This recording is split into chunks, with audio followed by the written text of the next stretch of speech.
Hello, everybody out there. Oh, my English. And hello to Avril Price. Hello, Avril. Hello there, Kirsten. How nice to see you. Yes, how nice to see you. We just met in person in October in London. We did. Actually sat next to each other for a while. And yeah, it was a great pleasure to invite you afterwards and be allowed to talk to you. Oh, no, the pleasure is all mine, Kirsten. Thank you. So, for anybody who doesn't know Avril, you are a tarot expert of long-standing living in London. And I just learned that you are also a psychic medium, but your focus is on tarot, basically. That's right, yes. So this means that you are the ideal person to talk about lucid dreaming and tarot, which we are going to do today. But before, I really want to talk about something else, because you just told me before we went live that you are a teacher at the the College of Psychic Studies in South Kensington. That's right, yes. And I really would like you to tell us a bit about this college and what you're doing there, because it sounded really interesting. Okay, yeah. So the College of Psychic Studies, it's Queensberry Place, South Kensington. It's literally next door to the Natural History Museum. And the College of Psychic Studies started in 1882. It wasn't actually at that address at that time. It was started by the Reverend Stanton Moses. There was a great interest at that time in spiritualism and the Ghost Club, and there was in London at that time, round about that period, there was a great interest in esoterica, occultism, seances, and it was a very fruitful period. As you know, the Golden Dawn kind of popped up round about that time. Certainly within that decade, there was the Ghost Club, the Questers. And people were really interested in the fact that there might be otherworldly stuff going on. Everything from our relatives and loved ones to, you know, demons and angels. And, you know, there was this whole thing that was something other than our two-dimensional body. And at that time, a lot of luminaries, you know, scientists and philanthropists and even kind of people from the armed forces were all kind of gathering together, asking questions about, you know, is there such a thing as an afterlife? And there were two things that I think prompted this. One was Darwinism had become really popular. Darwinism, did you say? Darwinism, Charles Darwin. Darwin, not Dao. And Okay, the theory of his evolution. You have to excuse my accent. I'm from the north. You were just applauded for your lovely Oxford English accent. So Charles Darwin. So he kind of put it to the Victorians, who were very upset that they weren't created in God's image, that in actual fact that we're more closely related to primates, and probably that's what we essentially are. Well, now we know that we are. We're primates. And of course, that was met with such horror, particularly from the aristocracy, who really wanted to believe that they were very special. And it kind of challenged the church in its ideology about the afterlife. Yeah. And this whole idea gathered momentum, particularly as there was such a need, I think, both here and in parts of the States, for reform. So, you know, suffragecy really took off, you know, the suffragette movement, prison reform, education reform, and spiritualism was right behind it, with all these very intelligent luminaries kind of behind it as well. Yeah. And it questioned the church as, what do you mean by the afterlife? And then came the First World War. And as you know, lots and lots of men right across Europe sadly died. It was a real human travesty. And so people wanted to know, well, what's happened to my husband? What's happened to my son? You know, where does everybody go? What happens to people? So the College of Psychic Studies took up its place in Queensberry Place in about 1920, something around that time, based on the legacies of people who left money for it to develop ideas about, well, what happened to the soldiers in particular, and what is mediumship, what is spirit world. And so it devoted its time to understanding mediumship, spiritualism, and the spiritualist movement really kind of accelerated at that point. And of course, it's a much bigger history, but I don't want to digress. In differentiation to the Golden Dawn, it more focused on mediumship. Yes, it was less. Well, Arthur Conan Doyle was the president of the college. It's very much an old battleship. It really is an iconic institution, and run pretty much in the same way as it was then, but in a much more contemporary style, of course. But it's so yes, weird. Sorry, but it's so weird that Arthur Conan Doyle did this, because his Sherlock Holmes is so grounded and down to earth, isn't he? So that is I've got this feeling that Moriarty is Aleister Crowley, because spiritualism and occultism didn't always sit well. Although Arthur Conan Doyle, he was very interested in spirit. He was very interested in the afterlife. And you've got to remember that even post First World War, there was still a lot of death and disease. Children and women frequently died in childbirth, and kids at a very young age. Death was a predominator in social life then. And I think that's also where some of the secret societies, they wanted to challenge death. We wanted to understand death. We wanted to understand the human willpower and how it could perhaps overcome some of these big questions around that. So London was certainly very fertile at that time in esoterica. But interestingly though, W.B. Yeats and his brother Jack Yeats would have gone to the College of Psychic Studies, as A.E. Waite would have been familiar with it. G.R.S. Mead, who was a big theosophist at that time, because of course the Theosophical Society had just really started to flourish with Blavatsky round about that time. So for me, it's really it's wonderful to be part of that history and moving it forward with the work that I do with tarot. Yeah, we have a question here from Herzensmensch, who is a very active member of our community. Perhaps you read it yourself. I don't understand. Well, they can't ask themselves. What does she mean, Kirsten? So she means, sorry, Herzensmensch.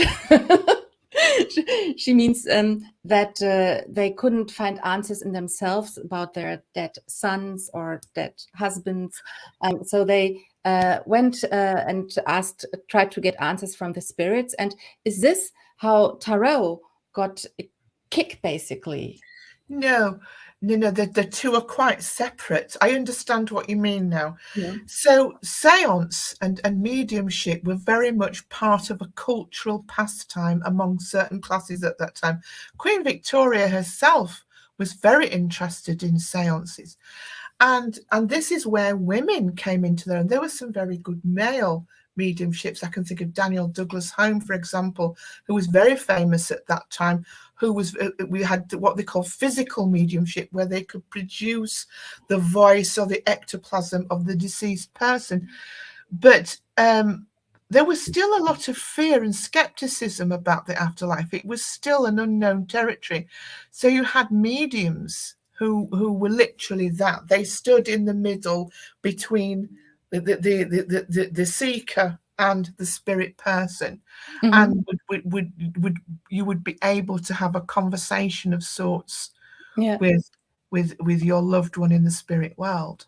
And the tarot was more used for personal Tarot, development, wasn't it? no, the Personal tarot was spiritual. used more for in the occult world. Yeah, exactly. So at that time in England, it was very hard to get your hands on a tarot deck unless you made your own. They were nearly all imported from France. Yeah. Which is why it's amazing that the A.E. Waite and Arthur Edward Waite and Pamela Coleman Smith, they kind of came together. They were like the dream team, because the Rider-Waite Smith deck, just before Christmas 1909, that's when the Rider-Waite Smith deck was born into the world, which is round about that same period. Yeah. It's part of that fruitful occult era that there was in London.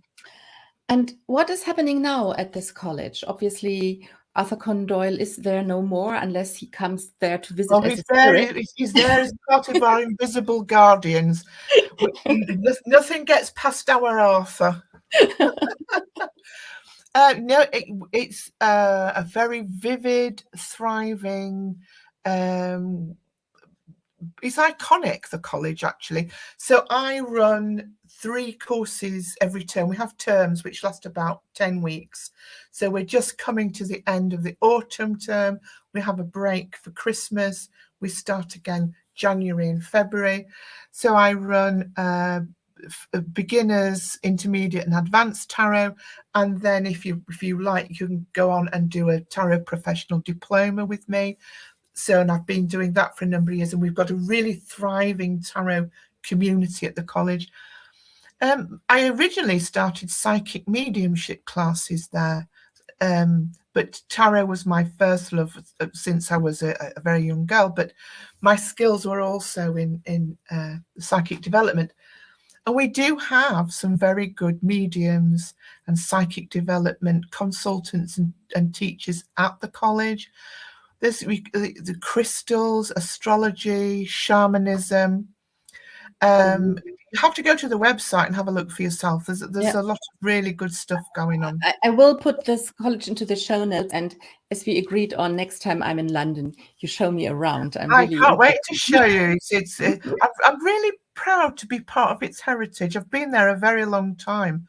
I've been teaching there now, must be 27 years. Wow. That's really amazing. And you just said you did also trainings on psychic mediumship. Psychic mediumship, yes. But tarot is more what you like to do? Yeah, tarot's. I was given my first deck when I was 23. So that's a very long time ago now, Kirsten. Oh, it can't be. And it's been quite an epic journey. So it's been my first love. I've got to say that in Britain, amongst British mediums and spiritualist societies, tarot wasn't always easily and readily accepted in the way that it is. So part of my work has been that it is a viable and bona fide platform. I don't like calling tarot a tool. I think it's much too special to be given the title tool. So I prefer to call it a platform. And that, you can do a lot of really great spiritual work with spirit, with tarot. So Marion just mentioned that she would like to have something like this in Germany. But you said you were training also people in Germany. I was. I was, for a long time, I was coming over to Dusseldorf. I had a training group there. For various reasons, it folded. I was also in Munich. But there's an active development group going in Aschau, down there in Bavaria, Mhm. run by Petra Nickenberg, and her website is Towol. I can't remember the German. It's TOWOL, which is an abbreviation for something. But you can see her website, and she does retreats and classes down there in Aschau. Okay. Yeah, really interesting. And So, she brings British mediums over. yeah, we have somebody here in Hamburg who does this, Klaus Bonert. He has often British mediums here. I need to check whether they are from the this college. Would be interesting. Jerry March, who comes to Aschau, she's from the college. Okay, very interesting.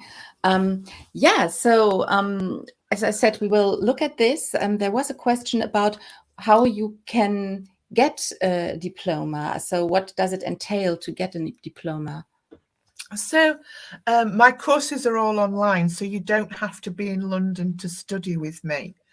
But what is asked that you have studied at advanced level, either with me for 4 terms, so that's, you know, a whole year, Yeah. or somewhere else, and have got a proven track record at advanced level. And then the professional diploma course is made up of 6 modules, which is quite intensive. And each module that you do is prepared before you meet with me for the class. We have a whole day retreat day. It's like a workshop, and it's aimed at you understanding who you are as a reader, what your relationship to tarot is. So the first part of the course is about, you know, who you are in consultations, how you read, how you deal with consultations. And then the second half is about how to build your business. What do you hope to get out of your business? What's your brand? What's your logo? Who are your customers? You know, what's your mission statement? What's your attitude to social media, and so on and so on. Oh, very interesting. So anybody who's interested in this needs to go onto the website, which I'm going to put into the show notes. So, but this is so interesting, but we wanted to talk about lucid dreaming and tarot. So I have to switch topics. Yeah, so I saw this on your website, Lucid Dreaming. And yeah, so I thought perhaps you can tell me how the two come together, basically, or perhaps you even explain for people who don't know what this is, what lucid dreaming is. That's a good place to start, Kirsten. Yes. So lucid dreaming is when it's like, okay, sometimes we dream and we just forget about it. We wake up in the morning and you think, God, I know I was dreaming last night, but I can't for the life of me remember what that was all about. And I think, you know, that dreaming is really kind of healthy. All dreaming is healthy, actually, but it means that you're downloading. It means that you're kind of, you know, emptying the brain of all the stresses and strains, all that stuff that you've absorbed, you know, during the day or during the week or whatever. And it's your brain downloading. But lucid dreaming is a little bit different. It's when you're aware that you're having that dream, and you can either have a conversation with the people or the place in the dream, or with yourself.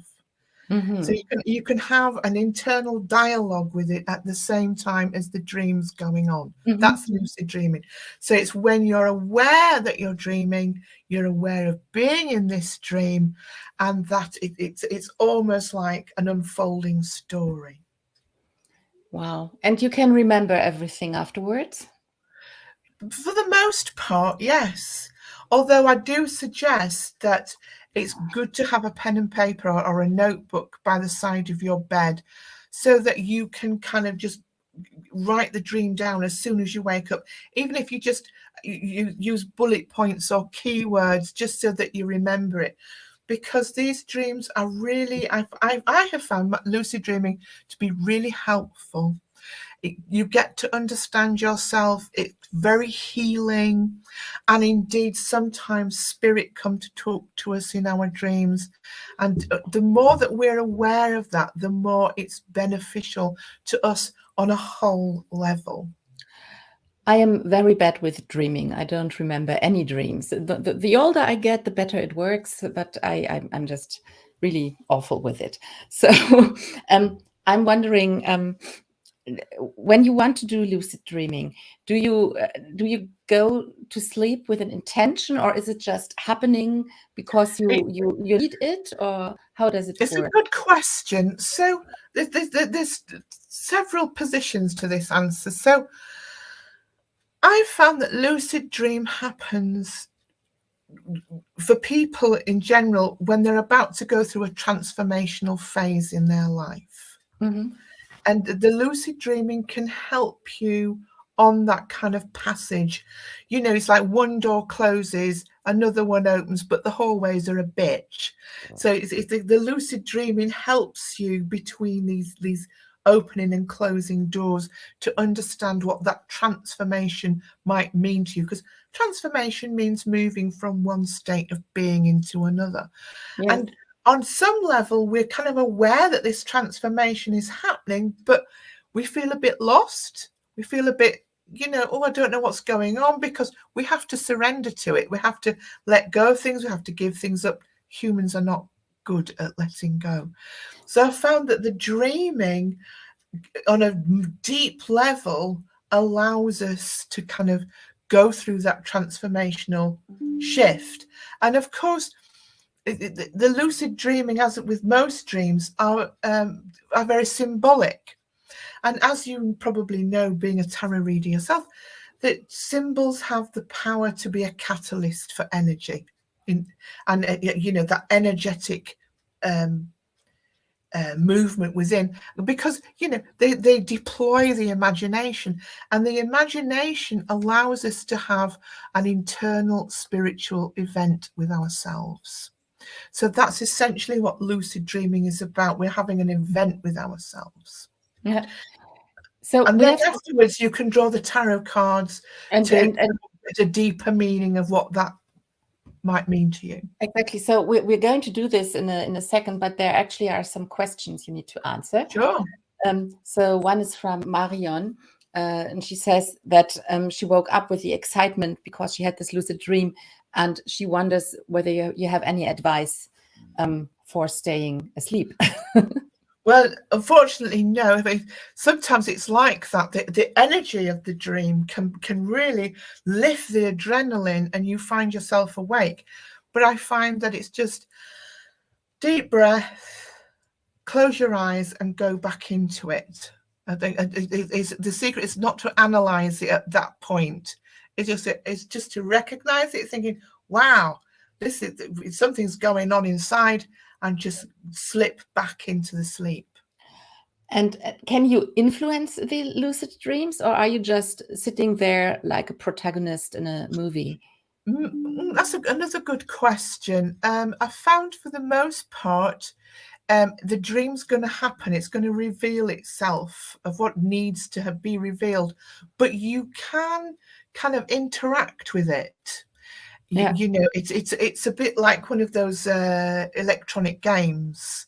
Yeah, you can kind of influence the characters, particularly if you recognize their personas. In other words, they're not just faces, because the thing is about lucid dreaming, you can see faces.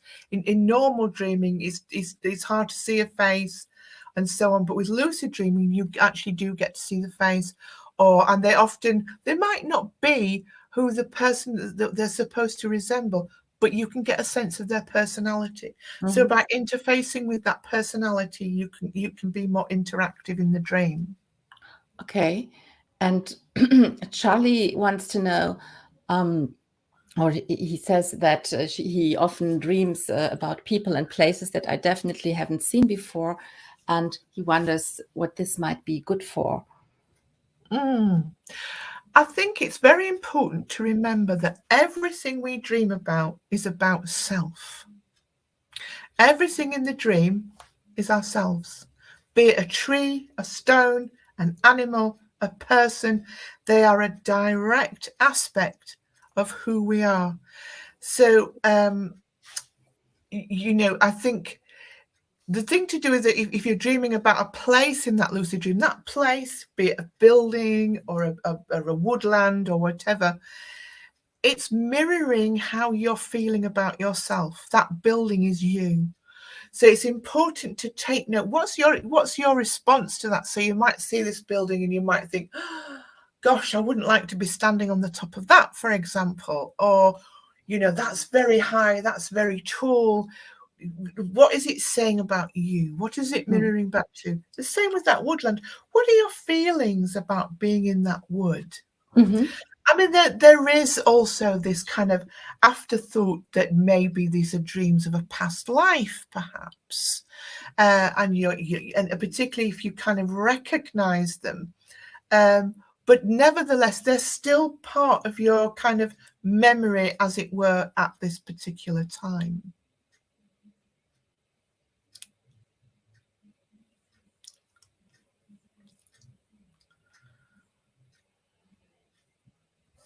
I don't know what happened. That's okay. That's technology for you. I was obviously moving into a past life here. The woodland spirits. We're living in a dream, you see. Oh, Do sorry, you know what? I do actually believe that. I do actually think that we dream each other in. I say this to my study groups, that it's no accident that everyone has made the group that they're in, that in some way we all agreed to share this part of the journey together at this particular moment and at this particular time. Exactly the same as what's happening now. The people that are here, we're all aspects of each other in some way. It's really interesting, and Charlie's very happy with your answer, but actually it's kind of a good idea to take it from there and start with the tarot cards, because obviously you can write down what you remember after you have a Yes, lucid absolutely. dream. And I just want to say that sometimes a good practice for night sleeping with tarot is to put a card under your bed, under your pillow rather. So maybe you might want to understand what you may feel, okay, I need to be on my own. I need to disconnect from the world. So you draw the Hermit and you put it under the pillow. Think, okay, I need to get the wisdom from the Hermit. I need to understand what it is that I need from myself, where I need to go within myself. So you could put the Hermit under your pillow. Mm-hmm. Or maybe, you know, you want to understand more about your transformation. So you put the Death card under your pillow. And we don't go down this route of you know, bad cards, because I don't think there is such a bad card, only a bad reader. So you might have gone through some really kind of huge changes, catastrophes, things happening out the blue, and you think, oh my God, I really don't know what's happening here. I need to understand it. So you'd put the Tower under your pillow, because tarot is very good at giving the subconscious a voice, because the subconscious, it longs to emerge into the conscious world. And one way of doing this is to connect to us through our dreams. Mm-hmm. And after all, it's our subconscious talks to us in dreamscape. Dreamscape is the narrative of the subconscious. And whether we dream about tarot, be it cards, images, or archetypal symbols, or whether we read the cards after a bold dream, whatever the circumstance, tarot helps us make sense of the surreal and the obscure. I think I can imagine to start and try to have a lucid dream with this, just taking a card after a day where I had problems and don't find solutions for my answer, for my problems, not for my answers. You know, I mean, we had a good chuckle about putting the Tower under the pillow, but and you think, oh my God, would I do that? Because most people run a mile from the Tower, don't they? But you know, the Tower is incredibly psychic, because everything that happens with the Tower initially happens on an internal level, and then it kind of extends itself into the external world. So dreaming is a perfect way to understand what wisdom the Tower is bringing, because as you know, that with hindsight, we look back at the Tower and think, oh, thank God that happened. Hallelujah. I'm so glad that I'm no longer stuck in that space anymore. Actually, I was just thinking, sometimes I teach people that the Tower is kind of the moment in the Matrix when Keanu Reeves wakes up and sees that he's in this machine. So I'm hopefully not spoiling anybody's Matrix experience here. That is a really good description, Kristen. Yeah. So it's just the realization of something horrible, but it's a realization, basically. Absolutely. It's a big penny drop moment when you go, oh, wow. Yeah. And your whole life, just, you see it all shifting in a moment. Yeah. So often it's the external events that are the most troublesome to deal with as a result of the Tower. But what I meant with the Matrix is that we are getting out of our daily consciousness and then with the Tower go into this other world, whatever it is, where we have interesting symbolism, which is exactly, come to think of it, what happens in the Matrix when he then is taught and everything. Yeah, interesting. That is a really, really good analogy. Yeah, I like that. Just by talking to you, see, I don't need lucid dreaming. So we have an idea how to get started with tarot for a lucid dream. But then you said that each of the major arcana means something according to lucid dreaming. And what I think is, for example, when somebody like Charlie says, what the hell was this supposed to mean? He can pick a card in the next morning and can reflect on the tarot card about what this dream might mean. And you were kind enough to say we're going through the major arcanas, and you give us a few keywords for this. Okay, yeah, absolutely. Okay, so I think, as you say, you wake up in the morning and you think, cool, what was that all about? Remembering that, of course, that dream is about you. And tarot is also about you. Tarot is a mirror to the soul. So this is where this perfect combination comes, because tarot is really good at throwing up scenarios for us. So if you were to draw the Fool, for example, sorry, I need to fetch the Fool here in my. Oh, sorry. So no, continue, please. I got everything. So the Fool is. So if we pull the Fool card, it's about doubting the future.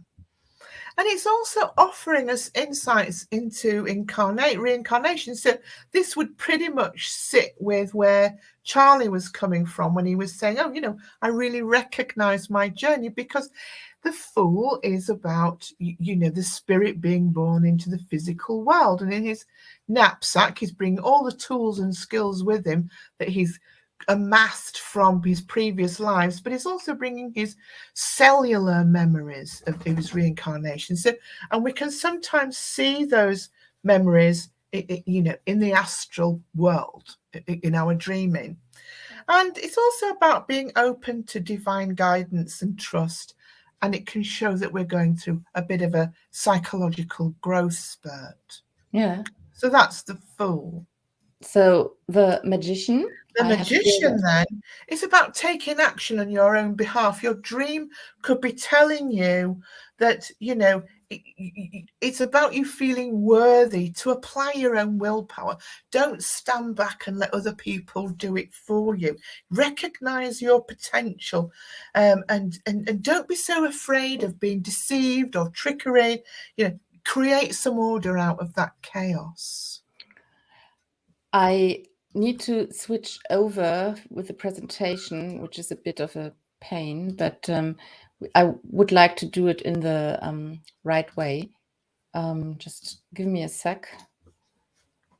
So here we go with the next card. The High Priestess. Yes, a lovely High Priestess. And so if you were to pull this card after your dream, the High Priestess is telling you to have faith in your intuition. It's about discovering secrets. Maybe you've been aware that, something's been kept from you, or on a more esoteric level, you may be being given insights into the nature of the universe. It's balancing intellect and intuition, and it's about overcoming fear of a mystical experience. You'd be surprised how many of us long for the mystical and the mysterious, yet when it happens, it's like, oh my God, I'm not sure that I want that to actually happen to me. Yeah. So the High Priestess can be a lovely guide through that experience. Yeah. And perhaps that this dream is of great importance for me, because for me, the High Priestess is always a soul card. Would you say Absolutely. So she's touching the depths of your psyche. I really like this. And the Empress then is probably more down to earth. Yes, she's kind of like, she's the creatrix, isn't she? So not for her the thinking of ideas and concepts. Her is to actually birth them and to get on with it. So the Empress could obviously be about motherhood, maybe about how you mother your own children, or even mother your friends, and that's not gender specific. This can apply to guys as well. And it's about how we nurture ourselves. Yeah. How do we nurture the people? Do we have a tendency to put other people first? And it's also about the creator within. Are we being creative enough? Are we solving problems? Are we finding, resolve and reconciliation? And it's about being individual. The Empress actually comes up a lot for people in dreams, because we long for that, existential sense of individuality. But in order to do that, we've got to heal pain from our past and emotionally reconnect to who we are. Yeah, I like this a lot. I especially like the term creatrix. I have to remember this. It's a great word. So the Emperor. The Emperor, he's mind over matter. He's probably urging you not to let life get the better of you. It's to be focused and self-disciplined. Focus and self-discipline sets you free. So it's about being clear about your own reality. What is your reality? And it can also be a respected authority figure. So he can indeed represent the institution or the establishment. And what is that saying to you about your concept of the institution? Yeah. There's a father figure as well, and it's how are you protecting yourself? The Empress is about how you nurture yourself. The Emperor is about how you protect yourself. That's really interesting. I'm wondering whether I can just switch like that to the other side. No, it doesn't allow me this. So I have to close again for a second. Freigabe beenden. That's a bit... StreamYard is not so handy at times. It's all right. We get to have a lovely look at your background. All the books there in the background and your lovely bowls. Well, yeah, it's actually a pic from my shelf outside. Okay. I'm sitting in front of a green screen, but I really like this. It's just my room basically, and it's quite nice for chats, I think. Here is the Hierophant, yeah. So the Hierophant, if you were to pull this card, this is about you seeking a spiritual path, and certainly about listening to your inner teacher. What is your inner teacher and guide trying to put across to you that you need to listen to? How are you being directed? And maybe it's time to conform to a belief system or a group. And this was particularly pertinent after the pandemic, when people sort of started doing more spiritual path working or seeking out a tribe. The Hierophant appeared a lot for people in that moment. And I think also it's about finding value in childhood culture and creed. So it's about revisiting perhaps how you were brought up within a religion or within a culture, and about healing that and understanding it for what it is from the level of consciousness that you're currently holding. I really like this as well. I'm just wondering, because I have to switch again, could we just go to strengths instead, and you come Yes, back of to the course other we parts can. later? Absolutely. Less complicated. Yeah, no, absolutely no problem. So I That's have great. strengths here now. So strength, yes. So strength is about mastery of a problem. It's about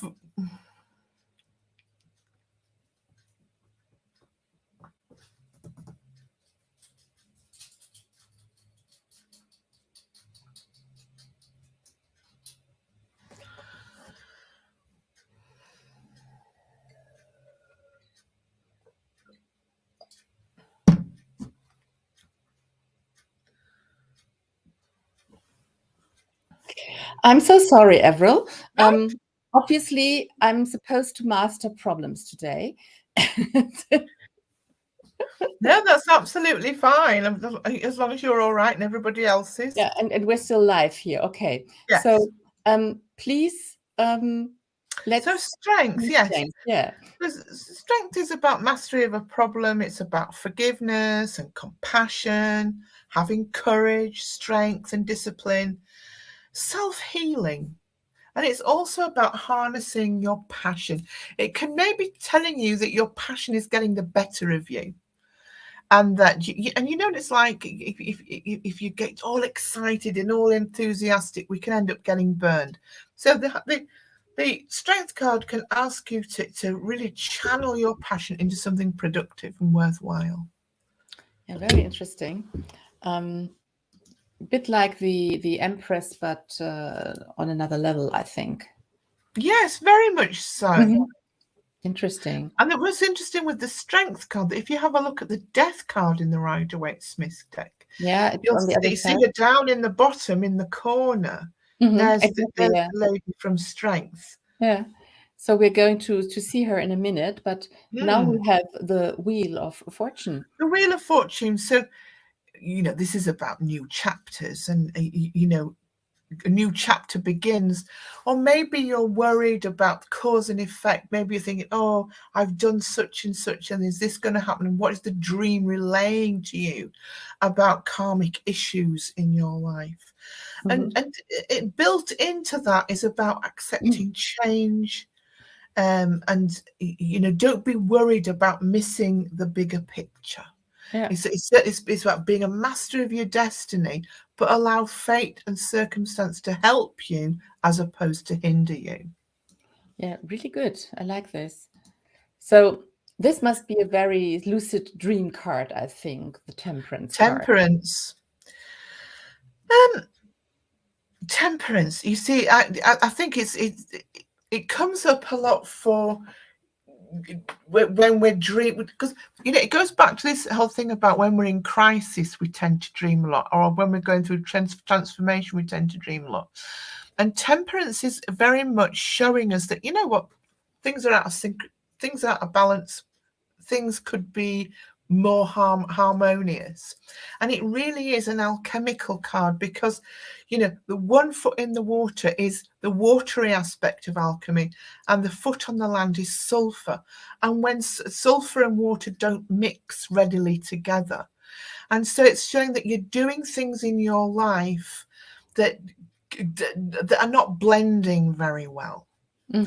So it's asking you to give greater thought to your actions. And also I see it as an opportunity to refine yourself, to take yourself from your base instinct into your higher wisdom. And it does also show that there are psychological wounds and emotional scars, which may not necessarily be about you, but you may be very good at healing those in other people, particularly as a tarot consultant or a Reiki healer, or so on and so forth.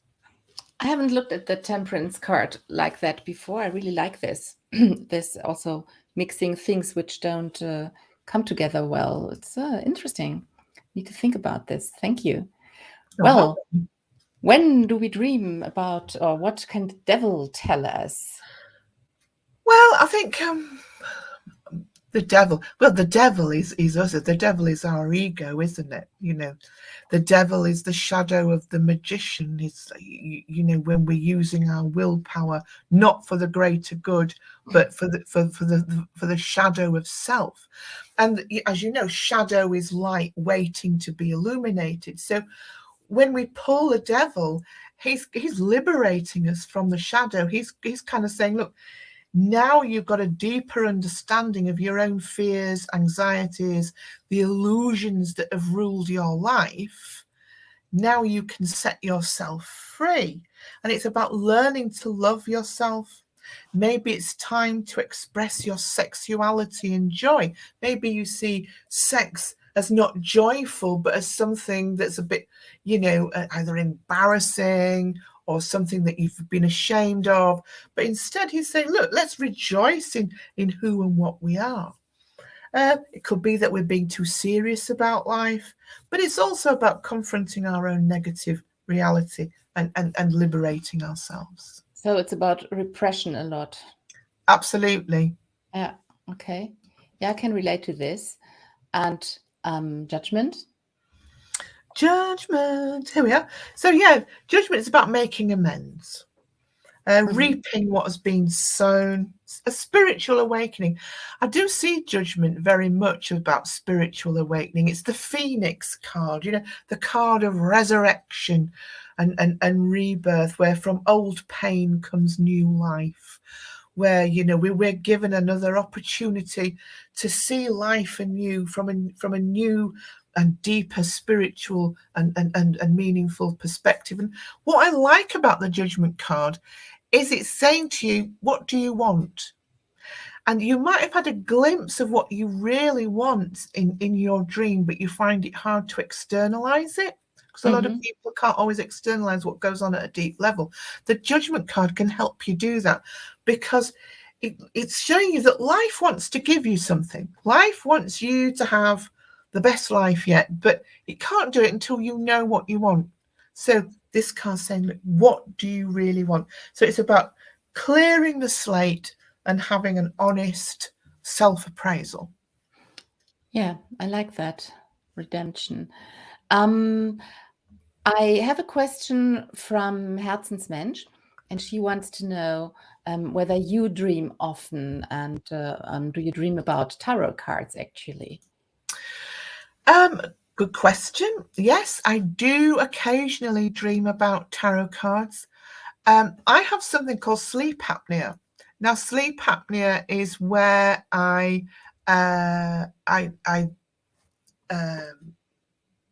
the throat closes, it narrows. So I have to sleep with what we call a CPAP machine, which recycles room air, and it helps keeps the throat open. So I found that my lucid dreaming happens in the early hours of the morning when I go into deep REM. And I don't dream all the time about tarot cards, but certainly I have some. The lucid dreaming I have, it gives me an opportunity to have a conversation with the deepest aspect of myself. I can, contact my subconscious, and then in order for me to help make sense of it, sometimes I will draw a series of cards. So like we're doing now, basically. Exactly. Yeah. Thank you for this. Interesting. So I switched meanwhile to the other sheet, and I have the lovers now. The lovers, the lovers, the lovers. Yeah, choices must be made. And it's about creating a union, and that is a marriage of mind and spirit. The anima and the animus, the creative along with the linear. It's about trusting love and trusting yourself to love. And it's also about connection to your higher self. Yeah. So getting in touch with something higher, and perhaps also getting some information from something higher. Yes, absolutely.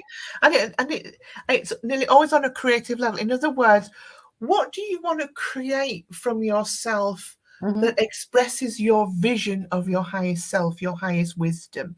You know, it could be a piece of writing, or it could be a collage, or it could be how you communicate with people.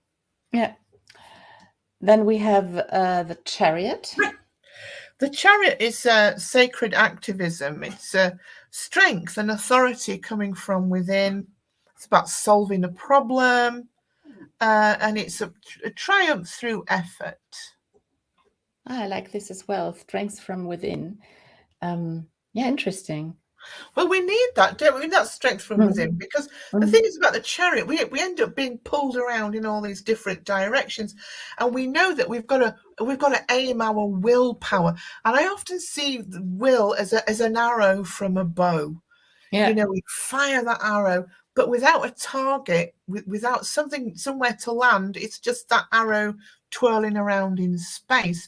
So we need that strength to find that target amidst you know, the chaos of uncertainty. Yeah, interesting. So we have the Hermit. We have still quite a few cards. I need to kind of leave at 6 our time, because I need to teach today, but I think we manage. Yeah, but you know, the Hermit is about so finding interesting it. to chat to you, Avril. I'm really enjoying it.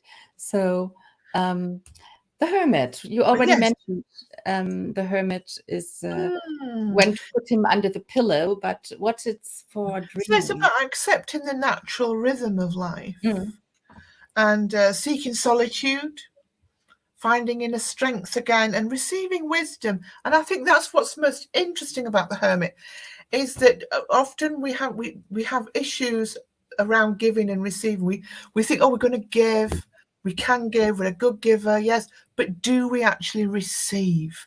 And that's not just about receiving, you know, a gift from a friend or a token or whatever, but it's also about receiving wisdom, you know, from spirit or our guide or from our highest self. Yeah, when you said the Chariot is has inner strength, and so in strength it's kind of radiating outside. She's fighting with the lion, or working with the lion, however you want to put it. And then he kind of has captured his strength as a star. Yes. Something I think about right now. I like your ideas. I really need to rewatch this video, because I need to make myself some notes. I like it a lot. So Thank you. yeah, of course you have so much experience with this and the tarot, so it's really very impressive. Thank you very much. Oh, you're welcome. So justice, what do you think about that? Justice is about being true to yourself, and weighing and balancing difficult decisions, and being impartial. Sometimes, you know, we might have a dream about where we're a bit worried because, you know, we've been on somebody's side but not on another, or we feel a bit guilty because we might have judged someone a bit too harshly. And this card is kind of rebalancing us in order for us to be able to sit with impartiality. And it's also about activism. I think, you know, it's about, do you feel the need to stand up for your rights and make the planet a better place, for example? So justice is very much about, where is your truth? Do you speak your truth? Do you walk your truth? Yeah. And so sometimes we can have dreams that actually make us feel better about some of these questions that we have. Yeah, I like this. Okay. Well, this is difficult dreams. The Hanged Man. Yeah. So I think, you know, when the Hanged Man appears, it's a golden opportunity to take stock, because we're suspended, you see. And I think that the Hanged Man's very misunderstood, actually, because essentially what the Hanged Man is doing is saying, you know, are you being a traitor to your divine self? So a good example with that is, so, you know, you might be out for the evening you're a professional tarot reader, for example, and you're in mixed company, and somebody says, "What do you do?" And you might say, "Oh, I work in a shop," for example. Anything, but tell them you're a tarot consultant or you work in spirit. But it's about not being faithful to who you truly are on a spiritual level. And it's about sacrificing comfort for the greater good. So, it's about being of service. So we may need to know that the greater good is going to benefit if we go without something for a little while. Yeah, I like this a lot. And it's about losing pride to gain humility, considering another viewpoint. And for me, the Hanged Man is also about avoiding futility. And that's why we need to have a change in perspective. Because a lot of our activities, they just waste time.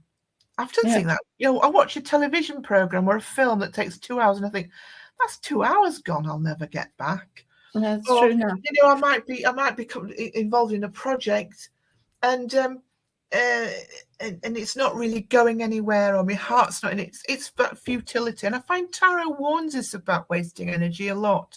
And the Hanged Man does that. Interesting. Herzensmensch, I don't understand your question. Also ich verstehe deine Frage nicht. Kannst du sie mal auf Deutsch reinschreiben? Dann kann ich es übersetzen. So, death.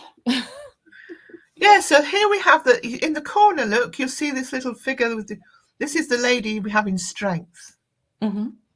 Yeah, the one in the corner. And we also have this child, which looks like a bit like the sun child to me. Yes. For me, death is about, transformation. But, the sun between the two pillars of Hermes, which is beyond boundary, it's the risen consciousness. So through death experiences, through change, through being able to let go, having the strength to let go, having the strength to allow transformation to happen, as opposed to hanging on to maintenance. Our prize is an evolving consciousness. Yeah. Where we grow and we understand who we are and the universe we inhabit. Yeah, wow. We already talked about the tower. We did. So it's basically a revelation or something, and after. It's seeking divine truth and exercising free choice. It's that flash of illumination, and it's presenting your true self to others, and preparing for big changes, of course. Yeah. So, well, I think we can stick with this. The star. Star is calm after the storm. And discovering one's inner light and gaining a sense of direction and a hope in difficult circumstances, and having that sense of purpose. We can find ourselves, remember that in our dreams, it's all about self, whether it's an inanimate object or a person. It's their reflections of who we are and the mood and the consciousness that we're in. It's about,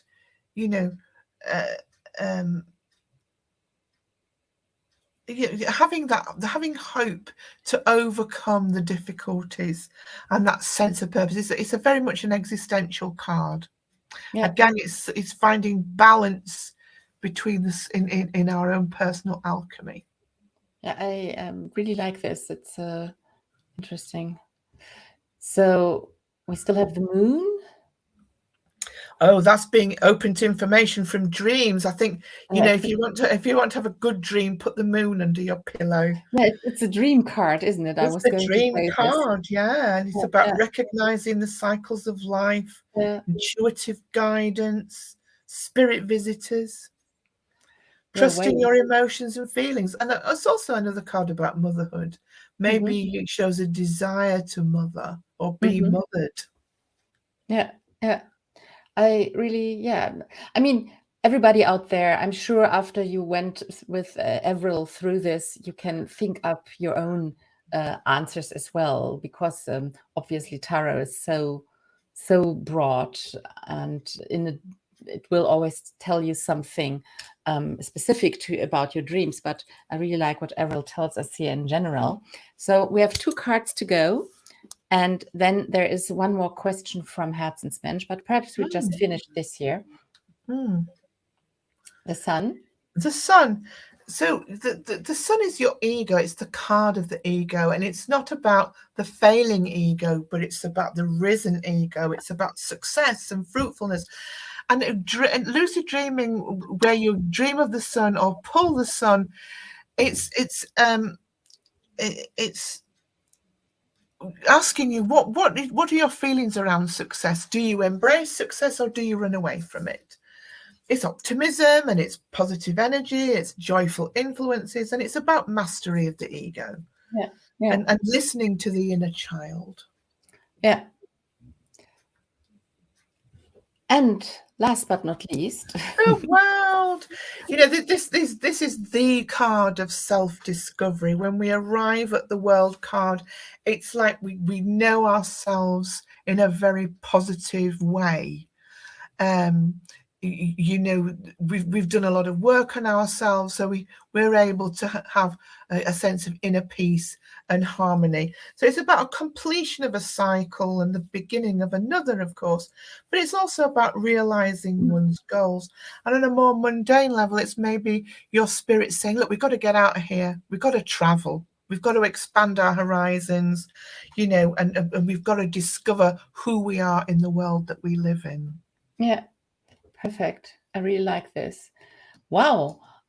So this was a very quick run through, and I think we need to answer the question of Herzensmensch, though. She's asking quite a lot today, which is great. That's fine. That's what we're here for. Exactly. So she has a problem like me, that she can't dream very well, and she thinks, is it a problem? Does she is she not open-minded enough to have these dreams? And if so, what can she do to get into these dreams? Because she fears that on a subconscious level, she is denying herself dreaming.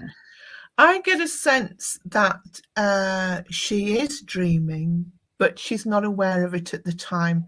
And of course, what happens is we wake up and we're not even aware that we've had a dream. I get a sense that this lady is very tired, that whatever she does in her life, she gets very fatigued, both mentally and emotionally, and probably physically as well. So when we get to bed, it's like, oh my God, just let me go to sleep. Yeah. So I think that maybe she could prepare herself for a night of dreaming by maybe having a couple of early nights, maybe not eating carbs for the day, and maybe making some room mentally and spiritually, so she's not so kind of heavily laden when she goes to sleep. Yeah. And maybe it's her attitude to say that sleep is like, I've got it to do, and I'm going to get up tomorrow and do the same thing all over again. So I think it's about making sleep an event. Making sleep an event, Herzensmensch. I really like this. Yeah, she agrees that she's always very tired. So, okay, you've got your answer. Some people have said that they're really enjoying what you do, Avril, or this conversation here. So we have Carrie here. Perhaps you know her. Yes, I do. Hi, Carrie. And she's very pleased with the conversation. And Charlie is very pleased. He says that his tarot cards are his new movie consultants. I really like that. That's really great. Well, that's a lovely perspective to have. Yeah, it's the event you were just talking about. So really interesting. Avril, I'm so sorry, but I really have to go. It was so interesting. Yes, and for me too. I enjoyed our conversation very much. Yeah, and thank you everybody for dropping by.